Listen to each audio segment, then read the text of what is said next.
श्री नानक पद पंकज बंदन पद पंकज बंदना सिमरो अंगद दोख निकंदना। अमरदास गुर हृदय ध्यावो हृदय ध्यावो। श्री गुरु रामदास गुण गावो।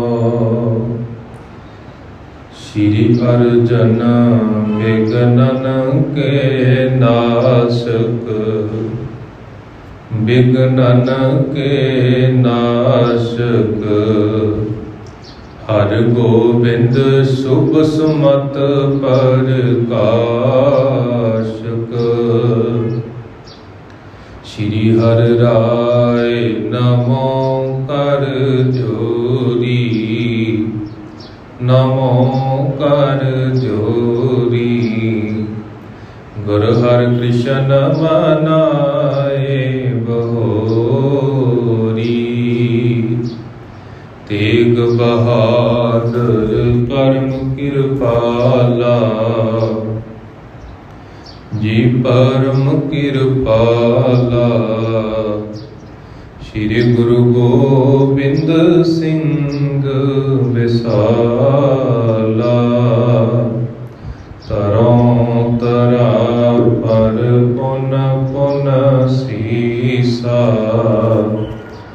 पुन पुन सीसा। बंदों बार बार जगदीशा। जिसमें अमृत ज्ञान है मानक भगत बैराग। श्री गुरु ग्रंथ साहिब उदित बंदों कर अनुराग।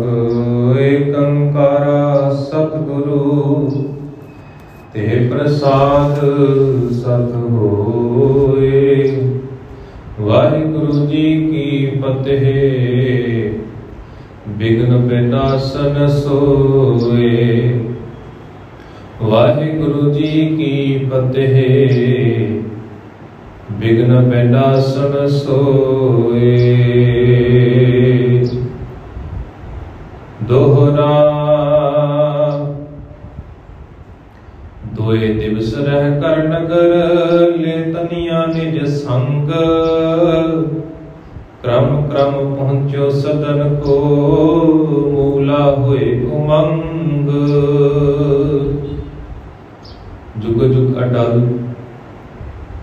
साहिब श्री गुरु ग्रंथ साहिब जी महाराज जी की पावन पवित्र हजूरी अंदर सज बैठे सत्कारयोग सत्संगी जनों दोवें हाथ जोड़ के फतेह प्रवान करवा को जी। वाहिगुरू जी का खालसा वाहिगुरू जी की फतेह। सतगुरां जी की अपार बख्शिश के सदका जिथे असीं रोजाना सतगुरां जी की पावन गोद के अंदर विराजमान होके सतगुरां जी की अमृतमय बाणी का रस भिन्ना कीर्तन श्रवण करते हाँ। उस दे नाल नाल इतिहास लड़ीवार कथा विचारा श्रवण भी करते हाँ। पिछले दिनों तो असीं श्री गुरु नानक प्रकाश दे विच पूर्व अध्याय 24 के प्रसंग की आरंभता की हुई है।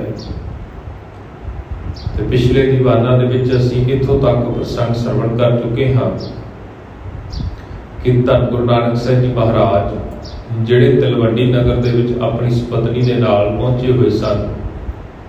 तलवंडी नगर तो वापस हुण सुल्तानपुर की धरती के उत्ते पहुंच गए ने। सारिਆਂ दे नाल मिलना वरतना करते हैं। सारिਆਂ दे नाल सुख सांद की सांझ पाउंदे ने। हाल चाल पुछया जाता, विचारां की सांझ पाई जाती।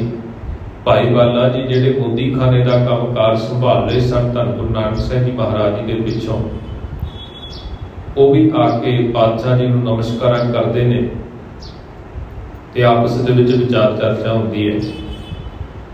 ते इसी तरह रात का समा ਬਤੀਤ ਹੁੰਦਾ ਹੈ। ਤੇ ਪਾਤਸ਼ਾਹ ਜੀ ਜਦੋਂ ਅੰਮ੍ਰਿਤ ਵੇਲੇ ਉੱਠ ਕੇ ਇਸ਼ਨਾਨ ਪਾਣੀ ਕਰਕੇ ਆਪਣੇ ਸਰੀਰ ਦੀ ਕਿਰਿਆ ਸੋਧਦੇ ਨੇ ਨਾ,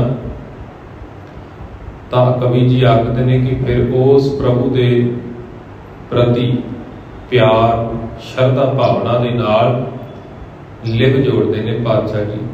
ਉਸ ਅਕਾਲ ਪੁਰਖ ਵਾਹਿਗੁਰੂ ਦੀ ਸਿਮਰਨ ਬੰਦਗੀ ਕਰਦੇ ਨੇ। ਤੇ ਫਿਰ ਇੱਥੋਂ ਤੱਕ ਪ੍ਰਸੰਗ ਅਸੀਂ ਸਰਵਣ ਕੀਤਾ ਸੀ ਕਿ ਸੁਲਤਾਨਪੁਰ ਦੀ ਧਰਤੀ ਦੇ ਉੱਤੇ ਬੇਬੇ ਸੁਲੱਖਣੀ ਜੀ ਦੇ ਪਿਤਾ ਜੀ ਭਾਈ ਮੂਲ ਚੰਦ ਜੀ ਵੀ ਪਹੁੰਚ ਜਾਂਦੇ ਨੇ। ਇਹ ਵਿਚਾਰਾਂ ਇੱਥੋਂ ਤੱਕ ਅਸੀਂ ਸਾਂਝੀਆਂ ਕੀਤੀਆਂ ਸਨ।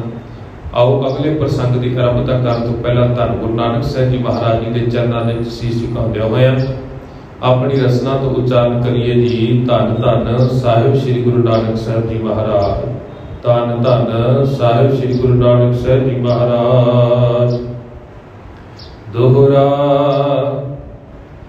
ਦੋਏ ਦਿਵਸ ਰਹਿ ਕਰ ਨਗਰ ਲੈ ਤਨੀਆਂ ਨਿਜ ਸੰਗ, ਕ੍ਰਮ ਕ੍ਰਮ ਪਹੁੰਚੋ ਸਦਨ ਕੋ ਮੂਲਾ ਹੋਏ ਉਮੰਗ। ਇਸੇ ਤਰ੍ਹਾਂ ਭਾਈ ਮੂਲ ਚੰਦ ਜੀ ਜਿਹੜੇ ਸੁਲਤਾਨਪੁਰ ਦੀ ਧਰਤੀ ਦੇ ਉੱਤੇ ਪਹੁੰਚੇ ਹੋਏ ਨੇ, ਕਵੀ ਸੰਤੋਖ ਸਿੰਘ ਜੀ ਚੂੜਾਮਣੀ ਜੀ ਦੀ ਕਲਮ ਉਸ ਦ੍ਰਿਸ਼ ਨੂੰ ਇਸ ਤਰ੍ਹਾਂ ਬਿਆਨ ਕਰਦੀ ਕਿ 2 ਦਿਨ ਦਾ ਸਮਾਂ ਭਾਈ ਮੂਲ ਚੰਦ ਜੀ ਸੁਲਤਾਨਪੁਰ ਦੀ ਧਰਤੀ ਦੇ ਉੱਤੇ ਆਪਣੀ ਧੀ ਦੇ ਘਰ ਦੇ ਵਿੱਚ ਰਹਿੰਦੇ ਨੇ, ਭਾਈ ਜੈ ਰਾਮ ਜੀ ਦੇ ਕੋਲ ਰਹਿੰਦੇ ਨੇ। ਤੇ ਇੱਥੇ ਫਿਰ ਬਾਅਦ ਦੇ ਵਿੱਚ ਆਗਿਆ ਪ੍ਰਾਪਤ ਕਰਦੇ ਨੇ ਤੇ ਆਪਣੀ ਪੁੱਤਰੀ ਨੂੰ ਵਾਪਸ ਆਪਣੇ ਨਗਰ ਲੈ ਕੇ ਜਾਣਾ ਚਾਹੁੰਦੇ ਨੇ, ਕਿਉਂਕਿ ਵਿਆਹ ਤੋਂ ਬਾਅਦ ਬੇਬੇ ਸੁਲੱਖਣੀ ਜੀ ਵਾਪਸ ਆਪਣੇ ਨਗਰ ਨਹੀਂ ਗਏ ਨੇ। ਤੇ ਇਸੇ ਕਰਕੇ ਹੁਣ ਭਾਈ ਮੂਲ ਚੰਦ ਜੀ ਆਏ ਨੇ ਆਪਣੀ ਪੁੱਤਰੀ ਨੂੰ ਲੈਣ ਵਾਸਤੇ। ਤੇ ਕਵੀ ਜੀ ਆਖਦੇ ਨੇ ਕਿ 2 ਦਿਨ ਦਾ ਸਮਾਂ ਬਤੀਤ ਕਰਨ ਤੋਂ ਬਾਅਦ ਫਿਰ ਭਾਈ ਮੂਲ ਚੰਦ ਜੀ ਆਪਣੀ ਪੁੱਤਰੀ ਨੂੰ ਨਾਲ ਲੈ ਕੇ ਹੌਲੀ ਹੌਲੀ ਕਹਿੰਦੇ ਫਿਰ ਉਹ ਪੈਂਡਾ ਤੈਅ ਕਰਦੇ ਹੋਏ ਆਪਣੇ ਘਰ ਪਹੁੰਚ ਕੇ ਬਹੁਤ ਖੁਸ਼ ਹੋਏ ਹਨ। ਪੂਰਬ ਉਰ ਉਧਾਰਤਾ ਜੈਸੀ, ਕਰੇ ਪਹੁਰ ਸੁਖ ਸਾਗਰ ਤੈਸੀ। ਤੇ ਕਹਿੰਦੇ ਗੁਰੂ ਜੀ ਜਿਵੇਂ ਪਹਿਲਾਂ ਬੜੀ ਉਦਾਰਤਾ ਦੇ ਨਾਲ, ਬੜੇ ਵਿਸ਼ਾਲ ਹਿਰਦੇ ਦੇ ਨਾਲ ਗਰੀਬਾਂ ਨੂੰ ਦਾਨ ਕਰਦੇ ਸਨ ਨਾ, ਉਸੇ ਤਰ੍ਹਾਂ ਹੀ ਧੰਨ ਗੁਰੂ ਨਾਨਕ ਸਾਹਿਬ ਜੀ ਮਹਾਰਾਜ ਸੁੱਖਾਂ ਦੇ ਸਾਗਰ ਸੁਖ ਵਰਤਾ ਰਹੇ ਹਨ। ਜਿਉ ਸੁਰ ਸਰਗਤ ਪ੍ਰਾਚੀ ਗਵਨੀ, ਕਬੇ ਨ ਬਹਿਰੇ ਪਛਮ ਅਵਨੀ। ਕਹਿੰਦੇ ਜਿਵੇਂ ਨਦੀਆਂ ਦੇ ਪਾਣੀ ਦਾ ਸੁਭਾਅ ਹੈ ਕਿ ਉਹ ਹਮੇਸ਼ਾ ਲਹਿੰਦੇ ਪਾਸੇ ਵੱਲ ਨੂੰ ਵਗਦਾ, ਤੇ ਇਸੇ ਤਰ੍ਹਾਂ ਜਿਹੜੀ ਚਾਲ ਪਾਣੀ ਚੱਲਦਾ ਜਾਂਦਾ, ਜਿਸ ਰਾਹ ਨੂੰ ਢਲਾਣ ਹੋਵੇ, ਜਿਸ ਪਾਸ ਪਾਣੀ ਵਹਿੰਦਾ ਹੈ, ਉਹ ਉਸੇ ਪਾਸੇ ਨੂੰ ਹਰ ਵੇਲੇ ਵਹਿੰਦਾ ਜਾਂਦਾ, ਕਦੇ ਵੀ ਉਹ ਉਲਟ ਦਿਸ਼ਾ ਵੱਲ ਨੂੰ ਨਹੀਂ ਜਾਂਦਾ। ਤੇ ਜਿਵੇਂ ਕਵੀ ਜੀ ਨੇ ਇੱਥੇ ਧੰਨ ਗੁਰੂ ਨਾਨਕ ਸਾਹਿਬ ਜੀ ਮਹਾਰਾਜ ਜੀ ਦੇ ਸੁਭਾਅ ਦੇ ਨਾਲ ਇਸ ਗੱਲ ਦੀ ਤੁਲਨਾ ਕੀਤੀ ਕਿ ਜਿਹੋ ਜਿਹਾ ਸੁਭਾਅ ਧੰਨ ਗੁਰੂ ਨਾਨਕ ਸਾਹਿਬ ਜੀ ਮਹਾਰਾਜ ਜੀ ਦਾ ਸੀ ਨਾ, ਉਸ ਸੁਭਾਅ ਨੂੰ ਪਾਤਸ਼ਾਹ ਜੀ ਨੇ ਨਹੀਂ ਤਿਆਗਿਆ। ਜਿਵੇਂ ਪਾਣੀ ਵਹਿੰਦਾ ਚਲਿਆ ਜਾਂਦਾ, ਕਦੇ ਵੀ ਚੜ੍ਹਦੇ ਵੱਲ ਨੂੰ ਪਾਣੀ ਨਹੀਂ ਵਗਦਾ। ਤੇ ਇਸੇ ਕਰਕੇ ਹੁਣ ਧੰਨ ਗੁਰੂ ਨਾਨਕ ਸਾਹਿਬ ਜੀ ਮਹਾਰਾਜ ਜੀ ਵੀ ਆਪਣੇ ਵਿਚਾਰਾਂ ਤੋਂ ਕਦੇ ਵੀ ਉਲਟ ਨਹੀਂ ਹੋਏ।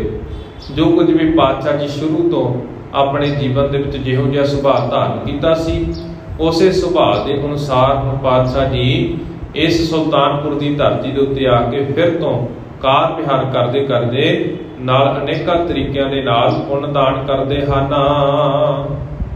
ਦੋਹਰਾ ਜੋ ਸੂਰਜ ਕੋ ਧਰਮ ਸੁਹਾਵਨਾ, ਸਦਾ ਤਿਮਰ ਕੋ ਕਰਹਿ ਨ ਸਾਵਨਾ।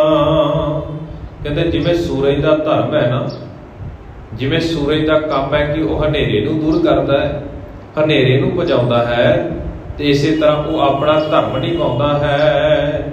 ਤਿਉ ਰੰਕਣ ਕੋ ਕਸ਼ਟ ਨਿਵਾਰਨ, ਕਰੇ ਸਦਾ ਜੋ ਦਾਸੋ ਬਾਰਨ। ਇਸੇ ਤਰ੍ਹਾਂ ਹੀ ਧੰਨ ਗੁਰੂ ਨਾਨਕ ਸਾਹਿਬ ਜੀ ਮਹਾਰਾਜ ਦਾਤਾਂ ਦਾ ਭੰਡਾਰ ਬਖਸ਼ਦੇ ਹੋਏ ਅਨੇਕਾਂ ਲੋਕਾਂ ਦੇ ਦੁੱਖਾਂ ਨੂੰ ਦੂਰ ਕਰਦੇ ਨੇ, ਅਨੇਕਾਂ ਲੋਕਾਂ ਦੇ ਜੀਵਨ ਦੇ ਵਿੱਚੋਂ ਦੁੱਖਾਂ ਦਾ ਹਨੇਰਾ ਦੂਰ ਕਰਦੇ ਨੇ, ਸੁੱਖਾਂ ਦਾ ਪ੍ਰਕਾਸ਼ ਕਰਦੇ ਹਨ। ਜਿਉ ਸੁਰ ਤਰਕ ਸੁਭਗ ਸੁਭਾਉ, ਜਾਚੇ ਸ਼ੂਸ਼ਾ ਸ਼ੋਰ ਨ ਕਾਉ। ਤੇ ਜਿਵੇਂ ਅਸੀਂ ਗੁਰਬਾਣੀ ਦੇ ਵਿੱਚ ਵੀ ਇਸ ਗੱਲ ਦਾ ਜ਼ਿਕਰ ਆਮ ਤੌਰ ਦੇ ਉੱਤੇ ਸਰਵਣ ਕਰਦੇ ਹਾਂ ਜਾਂ ਬਾਣੀ ਨੂੰ ਵਿਚਾਰਨ ਲੱਗੇ, ਸਾਨੂੰ ਵੀ ਕੁਝ ਕੁ ਉਦਾਹਰਨਾਂ ਮਿਲ ਜਾਂਦੀਆਂ ਨੇ। ਜਿਹੜੀਆਂ ਉਸ ਸਮੇਂ 35 ਮਹਾਂਪੁਰਖਾਂ ਦੇ ਸਮੇਂ ਆਮ ਪ੍ਰਚਲਿਤ ਸਨ। ਮੰਨਿਆ ਜਾਂਦਾ ਸੀ ਕਿ ਇੱਕ ਕਲਪ ਬ੍ਰਿਸ਼ ਹੈ ਜਿਸ ਦੇ ਥੱਲੇ ਖੜ ਕੇ ਜਿਹੋ ਜੀ ਮੁਰਾਦ ਮੰਗੀ ਜਾਵੇ, ਜਿਹੋ ਜੀ ਲੋੜ ਦੇ ਅਨੁਸਾਰ ਦਾਤ ਮੰਗੀ ਜਾਵੇ, ਉਹ ਕਲਪ ਬ੍ਰਿਸ਼ ਦੇ ਕੋਲੋਂ ਇਹੋ ਜੀ ਮੁਰਾਦ ਉਹਦੀ ਪੂਰੀ ਹੋ ਜਾਂਦੀ ਸੀ। ਉਹ ਕੁਝ ਮਨੁੱਖ ਨੂੰ ਮਿਲ ਜਾਂਦਾ ਸੀ ਜੋ ਕੁਝ ਵੀ ਉਹ ਮੁਰਾਦ ਮੰਗਦਾ ਸੀ। ਇਸੇ ਤਰ੍ਹਾਂ ਕਵੀ ਸੰਤੋਖ ਸਿੰਘ ਜੀ ਨੇ ਉਹ ਕਲਪ ਬ੍ਰਿਸ਼ ਦੀ ਉਦਾਹਰਨ ਵਰਤੀ ਹੈ ਵੀ ਭਾਈ ਜਿਵੇਂ ਕਲਪ ਬ੍ਰਿਸ਼ ਦਾ ਇਹ ਸੁਭਾਅ ਹੈ ਨਾ ਵੀ ਉਹਦੇ ਕੋਲੋਂ ਮੂੰਹ ਮੰਗੀਆਂ ਮੁਰਾਦਾਂ ਪ੍ਰਾਪਤ ਕੀਤੀਆਂ ਜਾ ਸਕਦੀਆਂ ਨੇ। ਜਾਂ ਜੇ ਸ਼ੂਸ਼ਾ ਸ਼ੋਰ ਨਾ ਕਾਉ ਤੇ ਮੰਗਣ ਵਾਲੇ ਨੂੰ ਉਹ ਕਦੇ ਵੀ ਖਾਲੀ ਨਹੀਂ ਮੁੜਦਾ। ਤਿਉਂ ਜੋ ਕਰੇ ਅਰਥ ਨਾ ਰੰਕਾ ਦੇ ਸਭਨ ਕੋ ਬਦਨ ਮਯੰਕਾ। ਤੇ ਕਹਿੰਦੇ ਇਸੇ ਤਰ੍ਹਾਂ ਧੰਨ ਗੁਰੂ ਨਾਨਕ ਸਾਹਿਬ ਜੀ ਮਹਾਰਾਜ ਵੀ ਉਸ ਕਲਪ ਬ੍ਰਿਸ਼ ਦੇ ਬਾਅਦ ਜਿਹੋ ਜੀ ਵੀ ਮੁਰਾਦ ਧੰਨ ਗੁਰੂ ਨਾਨਕ ਸਾਹਿਬ ਜੀ ਮਹਾਰਾਜ ਜੀ ਦੇ ਕੋਲ ਆ ਕੇ ਕੋਈ ਮੰਗਦਾ ਹੈ ਨਾ, ਉਹ ਵੀ ਧੰਨ ਗੁਰੂ ਨਾਨਕ ਸਾਹਿਬ ਜੀ ਮਹਾਰਾਜ ਜੀ ਦੇ ਦਰ ਦੇ ਉੱਤੋਂ ਕਦੇ ਵੀ ਕੋਈ ਖਾਲੀ ਨਹੀਂ ਜਾਂਦਾ। ਦੌਲਤ ਖਾਨ ਖਰਚ ਤਹਿ ਥੋਰਾ ਹੋਤ ਵਿਸਾਲਾ ਰੰਕਨਿਓਰਾ। ਤੇ ਕਹਿੰਦੇ ਜਿਹੜਾ ਦੌਲਤ ਖਾਨ ਨੂੰ ਖਰਚਾ ਦਿੰਦੇ ਨੇ ਨਾ, ਜਦੋਂ ਉਹ ਖਰਚਾ ਦੇਖਿਆ ਜਾਂਦਾ ਤਾਂ ਬਹੁਤ ਥੋੜਾ ਹੁੰਦਾ, ਪਰ ਧੰਨ ਗੁਰੂ ਨਾਨਕ ਸਾਹਿਬ ਜੀ ਮਹਾਰਾਜ ਜਿਸ ਤਰੀਕੇ ਦੇ ਨਾਲ ਦਾਨ ਕਰਦੇ ਨੇ, ਗਰੀਬਾਂ ਦੀਆਂ ਝੋਲੀਆਂ ਭਰਦੇ ਨੇ, ਤੇ ਉਸ ਤਰੀਕੇ ਨਾਲ ਜੇਕਰ ਦੇਖਿਆ ਜਾਵੇ ਤਾਂ ਕਹਿੰਦੇ ਉਹ ਦਾਨ ਦੇ ਪੱਖੋਂ ਇੰਜ ਲੱਗਦਾ ਵੀ ਬਹੁਤ ਖਰਚਾ ਹੋ ਰਿਹਾ ਹੈ। ਸਰਬ ਦਿਵਸ ਮੈਂ ਅਪਰ ਨ ਕਾਰਾ ਬੀਤੇ ਦੇਤੇ ਦਾਨ ਉਦਾਰਾ।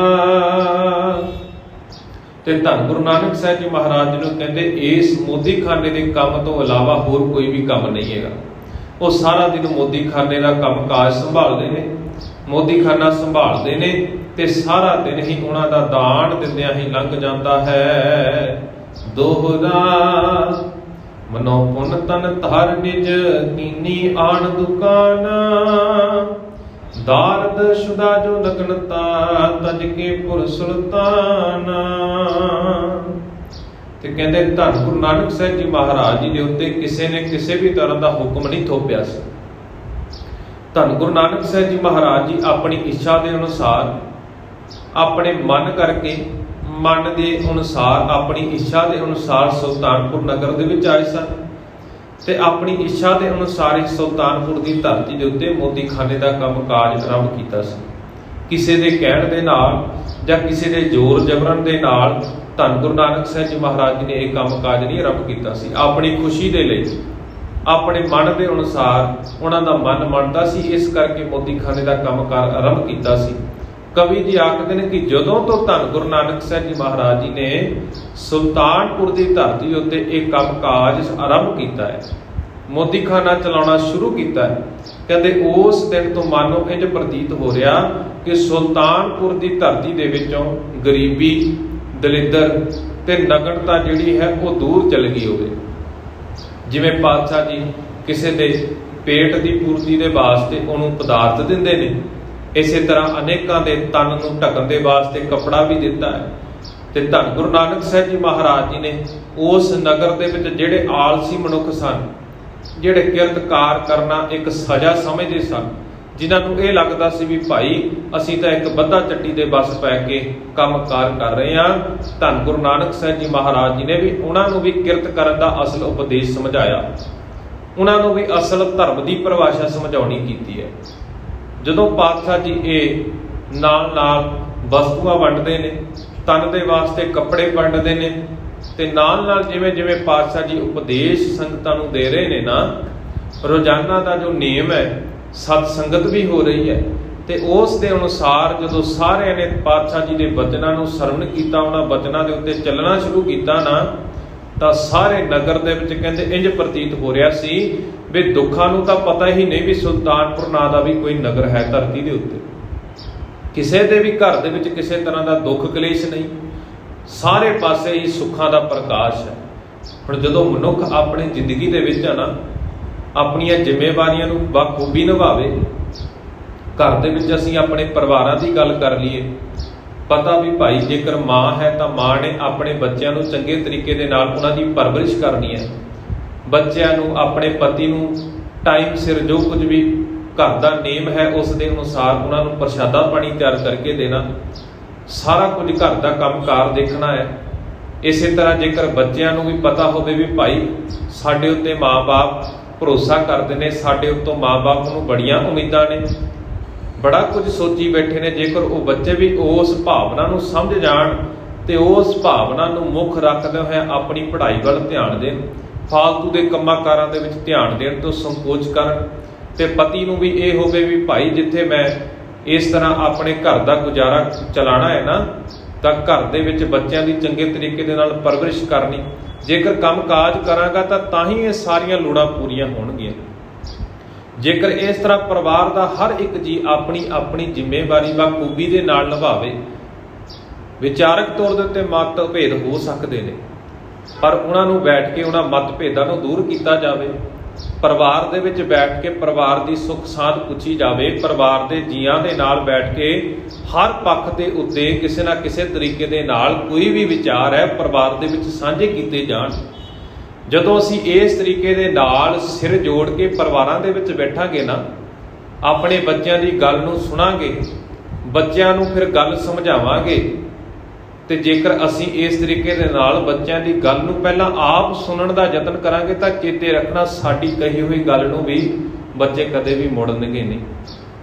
साडा सुभाअ की बन गया, असीं आम तौर दे उत्ते निजी जिंदगी दे विच इह महसूस करदे हां भी भाई अपना हुक्म दूजे दे उत्ते थोपिया जावे, बच्चों के उत्ते हुक्म लागू कर दिंदे आ, हालांकि उस दे मगर साडी भावना यही कार्य करदी भी असीं बच्चों का भला ही चाहुंदे आ, कोई भी माँ बाप अपने बच्चे का बुरा नहीं तकदा, पर कुछ ना कुछ पक्ष इहो जिहे हुंदे ने, बोल तां जिंदगी दे विच सारे लैंदे ने, बोलना सारिਆਂ ਨੂੰ आउंदा भी भाई कोई मौका नहीं साडे नाल कोई डिबेट कर लवे, कोई बहसबाजी कर लवे, मजाल आ भी असीं उसनूं किसी भी पक्ष तो अपने तो उपर जाण दईए, असीं तां हर पक्ष तो उहनूं झुकाउण दा यतन करदे, पर याद रखना बोलण दे नालों सुनना सब तो औखा लगदा। ते इसे करके पहलां अपने अंदर सुनण दी क्षमता पैदा करिए, सुन के उस दे उत्ते विचार करके फिर अपना पक्ष रखिए। इसे तरह जदों परिवारां दे विच बैठ के असीं सोशल मीडिया तो थोड़ा जिहा गुरेज करके अपने परिवारां नूं समां देवांगे ना, अपने धीआं पुत्रां नूं, अपने बच्चों नूं, अपने माँ बाप दे नाल समां गुजारांगे तां चेते रखना उस परिवार दे सुख दे नाल दी कोई रीस नहीं हुंदी।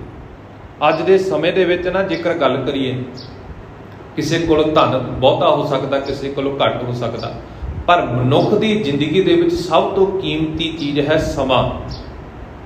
ते इस करके सानू अपने समय की सोच समझ के इसकी वरतों करनी चाहिए, ते समय के अनुसार अपने नियम जिंदगी दे बनाने चाहिए ने, अपने जिंदगी का नेम बनाना चाहिए, ते उही समा अपने परिवार के जियां नूं जेकर असीं देवांगे ना, तो वह परिवार दे विच जिहड़ी एकमिकता वाली सांझ है एक तो वह कायम होवेगी, ते परिवार के जियां दे जिहड़े आपसी कोई भी झगड़े ने ना, वो आपस दे विच बैठ के असीं अपने आप निपटा लवांगे, परिवार जुड़िया रहेगा, परिवार दे विच प्यार बनिया रहेगा।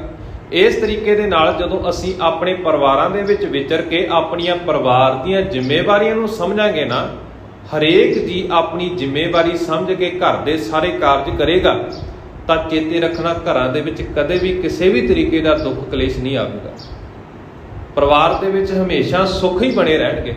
हुण धन गुरु नानक साहिब जी महाराज सुल्तानपुर की धरती उत्ते बैठ के जो कुछ भी संगत करते हैं, आम लोग आके पातशाह जी की संगत दे विच जुड़ते हैं, उत्थे धन गुरु नानक साहिब जी महाराज किते बाकी होर लोगों के वांग धर्म के ठेकेदारां दे वांग कोई करामातां नहीं दिखाउंदे, वो लोगों को जिंदगी जिउण दा ढंग दे रहे हैं कि जीवन किस तरह जिउणा चाहिए है।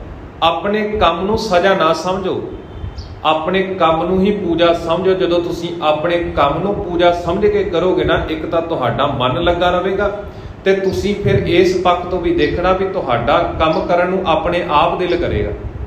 जदों तुसीं किसी कारज नूं अपने उत्ते बोझ समझण लग जाओगे ना, वो चाहे तुहाडे मनपसंद का कोई भी कारज होवे ना, तुहाडा मन अपने आप ही नहीं करेगा भी भाई मैं नहीं करदा। जदों तुसीं खुशी खुशी आराम दे नाल चढ़दी कला दे नाल हरेक कारज नूं हत्थ पाओगे, तो वह कारज चंगे तरीके दे नाल संपूर्ण भी होवेगा ते साडा दिल भी लगा रहेगा। ਹੁਣ ਧੰਨ ਗੁਰੂ ਨਾਨਕ ਸਾਹਿਬ ਜੀ ਮਹਾਰਾਜ ਜੀ ਨੇ ਸੁਲਤਾਨਪੁਰ ਦੀ ਧਰਤੀ ਦੇ ਉੱਤੇ ਵਿਚਰਦਿਆਂ ਇਹੀ ਨਗਰ ਦੇ ਲੋਕਾਂ ਨੂੰ ਸਮਝਾਉਣਾ ਕੀਤਾ ਸੀ ਕਿ ਇੱਕ ਤਾਂ ਆਪਣੀਆਂ ਜ਼ਿੰਮੇਵਾਰੀਆਂ ਨੂੰ ਸਮਝੋ। ਤੁਸੀਂ ਵੱਖ-ਵੱਖ ਧਾਰਮਿਕ ਸਥਾਨਾਂ ਦੇ ਉੱਤੇ ਜਾ ਕੇ ਅਨੇਕਾਂ ਤਰ੍ਹਾਂ ਦੇ ਨਾਲ ਸੇਵਾ ਕਰਦੇ ਹੋ, ਉਸੇ ਤਰੀਕੇ ਦੇ ਨਾਲ ਆਪਣੇ ਘਰ ਦੇ ਵਿੱਚ ਆਪਣੇ ਮਾਂ-ਬਾਪ ਦੀ ਸੇਵਾ ਕਰਿਓ ਭਾਈ। ਹੋਰ ਥਾਵਾਂ ਦੇ ਉੱਤੇ ਜਾ ਕੇ ਤੁਸੀਂ ਲੰਗਰਾਂ ਦੇ ਵਿੱਚ ਵੀ ਸੇਵਾ ਕਰਦੇ ਹੋ, ਬਰਤਨਾਂ ਦੀ ਸੇਵਾ ਕਰਦੇ ਹੋ। ਜੇਕਰ ਘਰ ਦਾ ਜੀ ਆਪਣੇ ਥਾਲੀ ਨੂੰ, ਆਪਣੇ ਭਾਂਡਿਆਂ ਨੂੰ ਜਿਹੜੇ ਜੂਠੇ ਕੀਤੇ ਨੂੰ ਉਹ ਆਪਣੇ ਆਪ ਮਾਂਜਣਾ ਸ਼ੁਰੂ ਕਰ ਦੇਵੇ, ਇੰਨੀ ਕੁ ਕੰਮ ਕਰ ਲਵੇ, ਤਾਂ ਘਰ ਦਾ ਮਾਹੌਲ ਫਿਰ ਚੰਗਾ ਨਾ ਬਣ ਜਾਵੇਗਾ।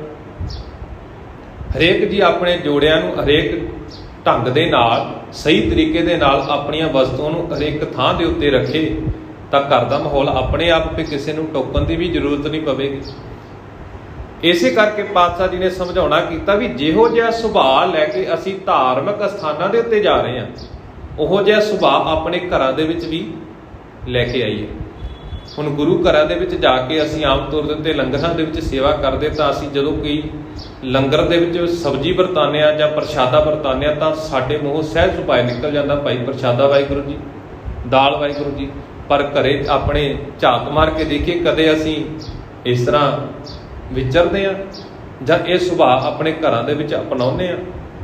ਬਸ ਇਹੀ ਕਮੀ ਹੈ ਵੀ ਅਸੀਂ ਗੁਰੂ ਘਰ ਆ ਕੇ ਜਿੱਥੇ ਟਿਕਾ ਮਿਲਦਾ ਉਹੀ ਟਿਕਾ ਆਪਣੇ ਘਰਾਂ ਦੇ ਵਿੱਚ ਪੈਦਾ ਕਰਨਾ ਉਹ ਲੋੜ ਹੈ ਸਮੇਂ ਦੀ। ਅੱਜ ਦੇ ਸਮੇਂ ਦੇ ਵਿੱਚ ਅਨੇਕਾਂ ਇਹੋ ਜਿਹੇ ਰੋਗ ਵੀ ਪੈਦਾ ਹੋ ਗਏ ਨੇ ਵੀ ਜਿਨ੍ਹਾਂ ਦਾ ਕੋਈ ਇਲਾਜ ਨਹੀਂ। ਉਹਨਾਂ ਦਾ ਇਲਾਜ ਕੇਵਲ ਇੰਨਾ ਹੈ ਵੀ ਅਸੀਂ ਉਹਨਾਂ ਦਾ ਜੇਕਰ ਦੁੱਖ ਸੁਣ ਲਈਏ ਨਾ, ਅਗਲੇ ਲਈ ਇਹੀ ਸਭ ਤੋਂ ਵੱਡੀ ਦਵਾਈ ਹੁੰਦੀ।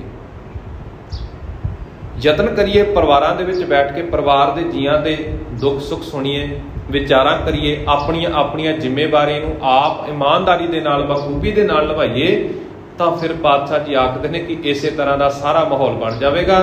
ਜਿਵੇਂ ਕਵੀ ਸੰਤੋਖ ਸਿੰਘ ਜੀ ਚੂੜਾਮਣੀ ਜੀ ਨੇ ਆਪਣੀ ਕਲਮ ਦੇ ਨਾਲ ਇਸ ਪ੍ਰਸੰਗ ਦੇ ਵਿੱਚ ਆਖਿਆ ਵੀ ਸੁਲਤਾਨਪੁਰ ਦੀ ਧਰਤੀ ਦੇ ਉੱਤੇ ਜਦੋਂ ਧੰਨ ਗੁਰੂ ਨਾਨਕ ਸਾਹਿਬ ਜੀ ਮਹਾਰਾਜ ਆ ਕੇ ਬਿਰਾਜਮਾਨ ਹੁੰਦੇ ਨੇ, ਸਾਰਾ ਕੰਮਕਾਜ ਕਰਦੇ ਨੇ, ਨਗਰ ਦੇ ਲੋਕਾਂ ਨੂੰ, ਜਿੱਥੇ ਗਰੀਬ ਲੋਕਾਂ ਦੀ ਮਦਦ ਕੀਤੀ ਜਾਂਦੀ, ਜਿਨ੍ਹਾਂ ਦੇ ਤਨ ਦੇ ਉੱਤੇ ਪਹਿਨਣ ਦੇ ਲਈ ਕੱਪੜਾ ਨਹੀਂ ਹੈ, ਉਹਨਾਂ ਨੂੰ ਵਸਤਰ ਦਿੱਤੇ ਜਾਂਦੇ ਨੇ।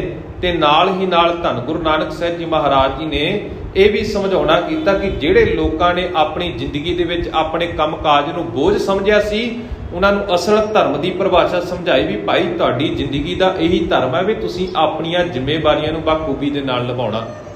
ਤੇ ਜਦੋਂ ਇਹੋ ਜਿਹਾ ਮਾਹੌਲ ਕਵੀ ਜੀ ਆਖਦੇ ਨੇ ਕਿ ਸੁਲਤਾਨਪੁਰ ਦੀ ਧਰਤੀ ਦਾ ਬਣ ਗਿਆ, ਤਾਂ ਕਹਿੰਦੇ ਵੀ ਸੁਲਤਾਨਪੁਰ ਦੀ ਧਰਤੀ ਦੇ ਉੱਤੇ ਜਿਹੜੇ ਵੀ ਦੁੱਖ ਸਨ, ਸਭ ਤੋਂ ਪਹਿਲਾਂ ਉਹ ਦੁੱਖ ਦੂਰ ਹੋਏ, ਲੋਕਾਂ ਦੇ ਵਿੱਚ ਸੁੱਖਾਂ ਦਾ ਪ੍ਰਕਾਸ਼ ਹੋਇਆ। ਲੋਕ ਖੁਸ਼ੀ ਦੇ ਨਾਲ ਧੰਨ ਗੁਰੂ ਨਾਨਕ ਸਾਹਿਬ ਜੀ ਮਹਾਰਾਜ ਜੀ ਦੀ ਸੰਗਤ ਦੇ ਵਿੱਚ ਜੁੜਦੇ ਗਏ। ਲੋਕਾਂ ਨੇ ਆਪਣੀਆਂ ਜ਼ਿੰਮੇਵਾਰੀਆਂ ਨੂੰ ਬਾਖੂਬੀ ਨਿਭਾਉਣਾ ਸ਼ੁਰੂ ਕਰ ਦਿੱਤਾ ਤੇ ਕਹਿੰਦੇ ਦੁੱਖਾਂ ਤੇ ਕਲੇਸ਼ਾਂ ਨੂੰ ਇੰਜ ਲੱਗਾ ਵੀ ਧਰਤੀ ਦੇ ਉੱਤੇ ਸੁਲਤਾਨਪੁਰ ਨਾਂ ਦਾ ਕੋਈ ਨਗਰ ਹੈ ਹੀ ਨਹੀਂ। ਇਸ ਤਰ੍ਹਾਂ ਹਰੇਕ ਨਗਰ ਦੇ ਵਿੱਚ, ਸੁਲਤਾਨਪੁਰ ਦੇ ਹਰੇਕ ਘਰ ਦੇ ਵਿੱਚ ਖੁਸ਼ੀਆਂ ਭਰਿਆ ਮਾਹੌਲ ਬਣਿਆ ਸੀ। ਚੌਪਈ ਵਿਸਮੈ ਨਗਰ ਵਿਖੇ ਨਰ ਨਾਰੀ, ਮਨ ਅਨੁਮਾਨਤ ਮਤ ਜਿਨ ਹਾਰੀ। ਤੇ ਹੁਣ ਜਦੋਂ ਧੰਨ ਗੁਰੂ ਨਾਨਕ ਸਾਹਿਬ ਜੀ ਮਹਾਰਾਜ ਜੀ ਦੀ ਕਿਰਪਾ ਦੇ ਨਾਲ ਜਿਨ੍ਹਾਂ ਲੋਕਾਂ ਨੇ ਆਪਣੇ ਜੀਵਨ ਦੇ ਵਿੱਚ ਪਾਤਸ਼ਾਹ ਜੀ ਦੇ ਬਚਨਾਂ ਨੂੰ ਕਮਾਇਆ ਸੀ ਨਾ, ਜਦੋਂ ਉਹਨਾਂ ਦਾ ਕਿਰਦਾਰ ਦੇਖਿਆ ਗਿਆ ਤਾਂ ਆਮ ਲੋਕ ਹੈਰਾਨ ਹੁੰਦੇ ਸਨ ਵੀ ਜਿਨ੍ਹਾਂ ਨੇ ਕਦੇ ਕਿਸੇ ਦੇ ਬਾਰੇ ਸੋਚਿਆ ਵੀ ਨਹੀਂ ਸੀ ਨਾ, ਤਾਂ ਉਹਨਾਂ ਦਾ ਵੀ ਜੀਵਨ ਜਦੋਂ ਪਾਤਸ਼ਾਹ ਜੀ ਦੀ ਸੰਗਤ ਕਰਨ ਨਾਲ ਬਦਲ ਗਿਆ, ਆਮ ਲੋਕ ਹੈਰਾਨ ਰਹਿ ਗਏ। ਇਤਿਹਾਸ ਦੇ ਵਿੱਚ ਅਨੇਕਾਂ ਇਹੋ ਜਿਹੇ ਪਾਤਰਾਂ ਦਾ ਜ਼ਿਕਰ ਵੀ ਆਉਂਦਾ, ਜਿਵੇਂ ਸੱਜਣ ਠੱਗ ਹੋ ਗਿਆ, ਤੇ ਕਿਹੋ ਜੀ ਪਾਤਸ਼ਾਹ ਜੀ ਦੀ ਸੰਗਤ ਕੀਤੀ, ਪਾਤਸ਼ਾਹ ਜੀ ਦੀ ਨਜ਼ਰ ਪਈ, ਪਾਤਸ਼ਾਹ ਜੀ ਦੀ ਕਿਰਪਾ ਦੇ ਨਾਲ ਉਹ ਸੱਜਣ ਠੱਗ ਵੀ ਭਾਈ ਸੱਜਣ ਬਣ ਗਿਆ। ਇਸੇ ਤਰ੍ਹਾਂ ਅਨੇਕਾਂ ਹੋਰ, ਕੋਡਾ ਰਾਖਸ਼ ਹੋ ਗਿਆ। ਅਨੇਕਾਂ ਹੀ ਪਾਤਸ਼ਾਹ ਜੀ ਦੇ ਜੀਵਨ ਦੇ ਨਾਲ ਸੰਬੰਧਿਤ ਅਸੀਂ ਇਤਿਹਾਸ ਦੇ ਵਿੱਚੋਂ ਅਨੇਕਾਂ ਪਾਤਰਾਂ ਦਾ ਜ਼ਿਕਰ ਅਸੀਂ ਸਰਵਣ ਕਰਦੇ ਹਾਂ, ਜਿਹਦੇ ਉੱਤੇ ਪਾਤਸ਼ਾਹ ਜੀ ਦੀ ਨਜ਼ਰ ਹੋ ਗਈ, ਜਿਹਨੇ ਸ਼ਰਨ ਧੰਨ ਗੁਰੂ ਨਾਨਕ ਸਾਹਿਬ ਜੀ ਮਹਾਰਾਜ ਜੀ ਦੀ ਲਈ ਹੈ, ਤੇ ਉਹਦਾ ਜੀਵਨ ਆਪਣੇ ਆਪ ਬਦਲੋ। ਆਪਣੇ ਆਪ ਉਹਨਾਂ ਦੇ ਜੀਵਨ ਦੇ ਵਿੱਚ ਤਬਦੀਲੀਆਂ ਆ ਗਈਆਂ ਤੇ ਸਮਾਜ ਦੇ ਲੋਕਾਂ ਨੇ, ਜਿਨ੍ਹਾਂ ਨੇ ਆਪਣੇ ਮਨ ਦੇ ਵਿੱਚ ਦੂਜਿਆਂ ਦੇ ਪ੍ਰਤੀ ਇਹ ਧਾਰਨ ਕੀਤਾ ਹੋਇਆ ਸੀ ਵੀ ਇਹ ਤਾਂ ਸੱਜਣ ਠੱਗ ਹੈ ਤੇ ਠੱਗੀਆਂ ਕਰ ਕਰਕੇ ਹੀ ਮਰੇਗਾ, ਜਦੋਂ ਉਹਦਾ ਜੀਵਨ ਬਦਲ ਗਿਆ ਤਾਂ ਆਮ ਲੋਕ ਹੈਰਾਨ ਰਹਿ ਗਏ ਸੀ। ਇਸੇ ਤਰ੍ਹਾਂ ਹੁਣ ਸੁਲਤਾਨਪੁਰ ਨਗਰ ਦੇ ਜਿਹੜੇ ਰਹਿਣ ਵਾਲੇ ਲੋਕ ਸਨ, ਜਿਨ੍ਹਾਂ ਨੇ ਕਦੇ ਕੰਮਕਾਜ ਕੀਤਾ ਹੀ ਨਹੀਂ ਸੀ, ਤੇ ਧੰਨ ਗੁਰੂ ਨਾਨਕ ਸਾਹਿਬ ਜੀ ਮਹਾਰਾਜ ਜੀ ਦੇ ਕੋਲ ਉਪਦੇਸ਼ ਸਰਵਣ ਕਰਕੇ ਆਪਣੀਆਂ ਜ਼ਿੰਮੇਵਾਰੀਆਂ ਨੂੰ ਸਮਝ ਕੇ ਆਪ ਘਰ ਦੇ ਕੰਮਕਾਰ ਸੰਭਾਲਣੇ ਸ਼ੁਰੂ ਕਰ ਦਿੱਤੇ। ਤਾਂ ਨਗਰ ਦੇ ਜਿਹੜੇ ਰਹਿਣ ਵਾਲੇ ਪੁਰਸ਼ ਇਸਤਰੀਆਂ ਸਨ ਨਾ, ਉਹ ਕਹਿੰਦੇ ਸਾਰੇ ਹੈਰਾਨ ਹੋ ਗਏ ਤੇ ਹੁਣ ਮਨ ਦੇ ਵਿੱਚ ਆਪਣੇ ਆਪਣੇ ਅਨੁਮਾਨ ਲਗਾਉਣੇ ਸ਼ੁਰੂ ਕਰ ਦਿੱਤੇ। ਹੁਣ ਆਪਣੇ ਆਪਣੇ ਤਰੀਕੇ ਦੇ ਨਾਲ ਹੁਣ ਧੰਨ ਗੁਰੂ ਨਾਨਕ ਸਾਹਿਬ ਜੀ ਮਹਾਰਾਜ ਜੀ ਦੇ ਪ੍ਰਤੀ ਸੋਚਣਾ ਸ਼ੁਰੂ ਕਰ ਦਿੱਤਾ ਹੈ। ਕਿਉ ਲਖੇ ਰਸਾਇਣ ਕਰਹੀ ਧਰਮ ਬਤਾਵੇ ਕੋਈ ਉਚਰਹੀ। ਤੇ ਕਹਿੰਦੇ ਕੋਈ ਤਾਂ ਇਹ ਆਖਦਾ ਕਿ ਇਹਨਾਂ ਦੇ ਕੋਲ ਕੋਈ ਇਹੋ ਜੀ ਸ਼ੈ ਹੈ, ਕੋਈ ਇਹੋ ਜੀ ਵਸਤੂ ਹੈ ਵੀ ਜਿਹਦੇ ਨਾਲ ਇਹ ਲੋਕਾਂ ਦੇ ਉੱਤੇ ਜਾਲ ਪਾ ਲੈਂਦੇ ਨੇ, ਲੋਕਾਂ ਨੂੰ ਭਰਮਾ ਲੈਂਦੇ ਨੇ। ਕੋਈ ਰਸਾਇਣ ਹੈ ਤੇ ਕੋਈ ਆਖਦਾ ਕਹਿੰਦੇ ਇਹ ਤਾਂ ਧਰਮ ਕਰਕੇ ਕਿਰਤ ਦੇ ਵਿੱਚ ਵਾਧਾ ਹੋਇਆ ਵੀ ਇਹ ਪਰਮਾਤਮਾ ਦੀ ਬੰਦਗੀ ਵੀ ਕਰਦੇ ਨੇ, ਹੋਰ ਲੋਕਾਂ ਨੂੰ ਵੀ ਨਾਲ ਜੋੜਦੇ ਨੇ, ਤੇ ਇਸੇ ਕਰਕੇ ਕਹਿੰਦੇ ਇਹਨਾਂ ਦੀ ਕਿਰਤ ਦੇ ਵਿੱਚ ਵਾਧਾ ਹੋਇਆ ਹੈ। ਕੋਈ ਕਲਾਵਨ ਅਨੁਮਾਨੇ ਕੋ ਪਾਰਸ ਕੋ ਪਾਸ ਪਛਾਨੇ। ਤੇ ਕਹਿੰਦੇ ਕੋਈ ਤਾਂ ਇਹ ਆਖ ਰਿਹਾ ਵੀ ਇਹ ਤਾਂ ਸਿਆਣੇ ਨੇ, ਕਲਾਵਾਨ ਨੇ, ਇਹ ਆਪਣੀਆਂ ਕਲਾਵਾਂ ਵਰਤਾਉਂਦੇ ਨੇ। ਤੇ ਕੋਈ ਆਖਦਾ ਕਹਿੰਦੇ ਇਹ ਤਾਂ ਪਾਰਸ ਹੈ ਇਹਨਾਂ ਦੇ ਕੋਲ, ਵੀ ਜੇਕਰ ਕੋਈ ਲੋਹੇ ਦਾ ਕੋਈ ਵੀ ਟੁਕੜਾ ਲੈ ਕੇ ਇਹਨਾਂ ਦੇ ਕੋਲ ਆਵੇ ਨਾ, ਉਹ ਪਾਰਸ ਦੇ ਨਾਲ ਲੋਹੇ ਦਾ ਟੁਕੜਾ ਛੁਆ ਦਿੱਤਾ ਜਾਵੇ ਤਾਂ ਉਹ ਲੋਹੇ ਦਾ ਟੁਕੜਾ ਵੀ ਸੋਨਾ ਬਣ ਜਾਂਦਾ। ਕਹਿੰਦੇ ਇਸ ਤਰੀਕੇ ਦੇ ਨਾਲ ਨਗਰ ਦੇ ਲੋਕਾਂ ਨੇ ਆਪਣੇ ਆਪਣੇ ਅਨੁਮਾਨ ਲਗਾਉਣੇ ਸ਼ੁਰੂ ਕੀਤੇ ਨੇ ਧੰਨ ਗੁਰੂ ਨਾਨਕ ਸਾਹਿਬ ਜੀ ਮਹਾਰਾਜ ਜੀ ਦੇ ਪ੍ਰਤੀ। ਕੋ ਕਹਿ ਕਹਿ ਬਰ ਤੀਨੋ ਦੇਵਾ ਕੋ ਜਾਣੇ ਕਿਛ ਤੰਤਰਨ ਸੇਵਾ। ਤੇ ਕੋਈ ਕਹਿੰਦਾ ਵੀ ਇਹਨਾਂ ਨੂੰ ਕਿਸੇ ਦੇਵਤੇ ਦਾ ਵਰ ਹੈ, ਤੇ ਕੋਈ ਲੋਕ ਇਹ ਆਖਦੇ ਨੇ ਕਿ ਇਹ ਤਾਂ ਕਹਿੰਦੇ ਤੰਤਰਾਂ ਮੰਤਰਾਂ ਦੇ ਨਾਲ ਇਹ ਸਾਰਾ ਕੁਝ ਕਰ ਸਕਦੇ ਨੇ। ਕਹਿੰਦੇ ਕਲਯੁਗ ਦੇ ਰਹਿਣ ਵਾਲੇ ਜੀਵਾਂ ਨੂੰ ਇਸ ਤਰੀਕੇ ਦੇ ਨਾਲ ਬਦਲਿਆ ਨਹੀਂ ਜਾ ਸਕਦਾ। ਅਸੀਂ ਤਾਂ ਸੁਲਤਾਨਪੁਰ ਦੀ ਧਰਤੀ ਦੇ ਉੱਤੇ ਅਨੇਕਾਂ ਸਮੇਂ ਤੋਂ ਰਹਿ ਰਹੇ ਹਾਂ, ਅੱਜ ਤੱਕ ਅਸੀਂ ਤਾਂ ਤਬਦੀਲੀਆਂ ਦੇਖੀਆਂ ਨਹੀਂ। ਇਹਨਾਂ ਦੇ ਕੋਲ ਤਾਂ ਕਹਿੰਦੇ ਕੋਈ ਤੰਤਰ ਮੰਤਰ ਹੈ, ਕੋਈ ਜਾਦੂ ਟੂਣਾ ਕੀਤਾ ਇਹਨਾਂ ਨੇ।